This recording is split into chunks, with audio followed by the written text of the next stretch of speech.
Seja bem-vindo ao curso História das Ciências e o Método Científico, Bases para a Educação Científica, da plataforma Mais FMG. Eu me chamo Daniel Afonso de Mendonça Toledo e sou seu professor neste curso. Esta é a aula número 3 e hoje vamos falar um pouco sobre os paradigmas do método científico e as dificuldades da educação científica. O estabelecimento do método contemporâneo. Pessoal, na nossa aula 2, nós finalizamos falando sobre o estabelecimento do método moderno, que é o método científico que nós utilizamos. Porém, com o estabelecimento do método moderno e os incríveis avanços que ele trouxe para a humanidade, fez com que nós entrássemos num período em que a ciência ela era absoluta e resolvia tudo. E isso nos fez ter que refletir sobre o método científico na contemporaneidade por conta de alguns acontecimentos, de percepções que nós tivemos à medida que nós desenvolvemos. O grande sucesso do método científico e o desenvolvimento científico consequente do estabelecimento do método moderno trouxe avanços para a humanidade antes impensáveis. Então nós passamos aí por uma revolução no campo da física, do entendimento dos fenômenos naturais, desenvolvimento de tecnologias, revolução médica, revolução sanitária, revolução no saneamento. Nós passamos por uma revolução industrial, consequência do método científico moderno, dos autores que trabalharam com esse método e estabeleceram, né? Então veja bem, principalmente pós-Newton, nós tivemos algo tão grandioso acontecendo na humanidade, e isso está bem descrito lá na nossa apostila, que a ciência passa a ser a detentora da razão. E os cientistas, eles começam a ser tratados, né, e eles mesmos acreditam nisso, como senhores da verdade, incontestáveis. E eu repito, novamente, o método científico e o jeito de fazer ciência associado ao brilhantismo de grandes autores fez com que nós avançássemos como humanidade, como sociedade, como nunca antes havia visto. Portanto, a explosão científica que culminou em várias revoluções fez com que a ciência fosse tratada com extremo positivismo e totalmente absolutista. Isso a gente chama de paradigma dominante, e vocês podem encontrar em alguns textos como paradigma newtoniano, ou seja, a ciência absoluta, a ciência ela é incontestável. A ciência praticada a partir do método científico, uma coisa está relacionada à outra, ela não tem dúvidas, porque o método ele é sistemático, ele segue uma série de etapas que legitima aquele conhecimento e ele não é contestável. E como eu disse, a ciência ela foi tão magnífica e trouxe avanços em tão pouco tempo que nós tivemos um absolutismo, um paradigma dominante da ciência. E aí nós tivemos um avanço significativo da ciência até que nós chegamos em grandes feitos, em grandes produções, como, por exemplo, a relatividade de Einstein, os trabalhos de Planck, do Bohr, do Heisenberg, a incerteza dos elétrons, enfim, dos fótons. Tudo isso pegou toda aquela ciência estabelecida por Newton e relativizou e mostrou que não era bem assim, e mostrou que existia uma série de outras coisas que, inclusive, poderiam desconstruir aquilo que Newton fez, apesar de que Newton foi tão genial que a física clássica, para os eventos macro, ela é muito funcional. Mas hoje nós temos, por exemplo, a física quântica, que é totalmente diferente, que segue outros padrões, outros princípios, que até então eram incontestáveis. Isso fez com que se questionasse esse paradigma dominante da ciência, ou seja, questionasse esse absolutismo dos resultados do método científico. Por isso que nós temos uma quebra de paradigma dominante, a gente sai dessa necessidade de tratar a ciência e o método como absoluto da modernidade e a gente já explicou por quê, já justificou por quê. Realmente foi muito grandioso, as pessoas realmente acreditavam que o método e a ciência eles eram incontestáveis, e isso levou a uma quebra desse paradigma, do paradigma dominante. E essa quebra do paradigma dominante moldou e modelou o que hoje nós chamamos de ciência contemporânea, ou método científico contemporâneo, que nada mais é que as bases do método científico moderno, a prática do método científico moderno. Isso nada mudou, porém com um outro tipo de interpretação.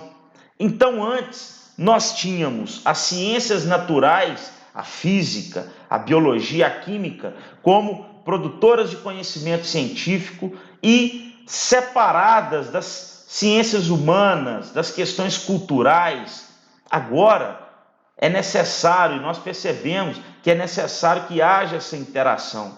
Nós percebemos que o conhecimento científico, ele não pode ser absoluto e gerar um resultado final, tá? Nós percebemos que o método, ele deve ser contínuo, cíclico, e ele não deve terminar. Ou seja, quando você resulta em um determinado procedimento experimental, científico, baseado no método, na verdade, você abre dezenas de outras portas que devem continuar. E a ciência, ela não deve produzir verdades absolutas. Ela deve tentar responder questionamentos, chegar mais próximo do que seria a verdade. E a verdade, ela é relativa, ela não é absoluta. Então, para isso, passa-se a adotar, como entendimento do método, também a avaliação da filosofia, das ciências sociais, a interação com as humanidades, com as questões culturais. E essa ciência ou esse método, ele precisa ser entendido, incorporado, ele precisa afetar a vida das pessoas e ele precisa automaticamente se difundir no senso comum. Então, olha a complexidade do método, que passou a ser uma série de procedimentos contínuos, sistemáticos, e agora nós temos um contexto muito mais amplo e mais complexo. Então, olha que interessante, todo conhecimento científico natural é científico social. Olha só, todo conhecimento é local e total, todo conhecimento é autoconhecimento, todo conhecimento científico visa se constituir em senso comum. Então, reflete bem aquilo que nós acabamos de discutir. A ciência, ela deve ser sem fim, onde o resultado traz os objetivos seguintes: as interpretações, afete a vida das pessoas, contribua socialmente, considere os costumes, humanidades e se difunda. Então, dito isso, nós temos hoje a ciência como algo extremamente fundamental para o desenvolvimento humano e, atrelado a isso, o entendimento do método científico para se entender ciência. E entender o método científico, vocês acabaram de perceber com essas 3 aulas nossas, que não é simples, é uma questão de educação. E você não entende ciência, você não aceita ciência, você não consegue mensurar a complexidade e a importância da ciência se você não conhece o método, as raízes do método, a história do método e por que você deve confiar no método. Então, pessoal, dessa forma a gente finaliza o nosso curso falando para vocês que é absolutamente necessário que vocês sejam agentes transformadores na sociedade, promovendo a educação científica.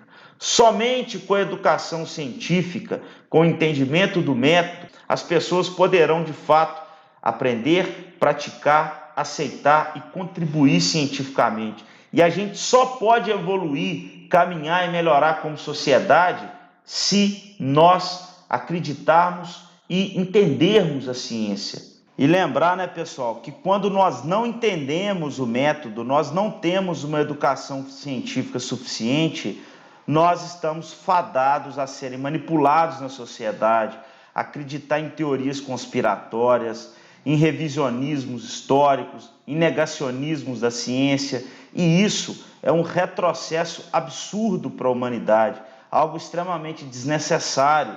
Embora para alguns seja projeto para você manipular massa, para você controlar pessoas, enfim, para você conseguir alguns objetivos escusos, para a humanidade como um todo é uma tragédia.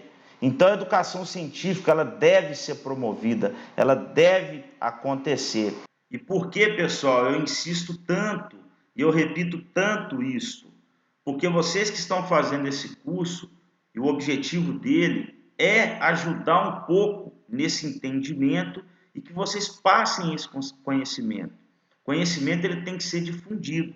Hoje nós temos, por exemplo, pessoas que negam as vacinas que revolucionaram a história da medicina, da humanidade, erradicaram doenças importantíssimas.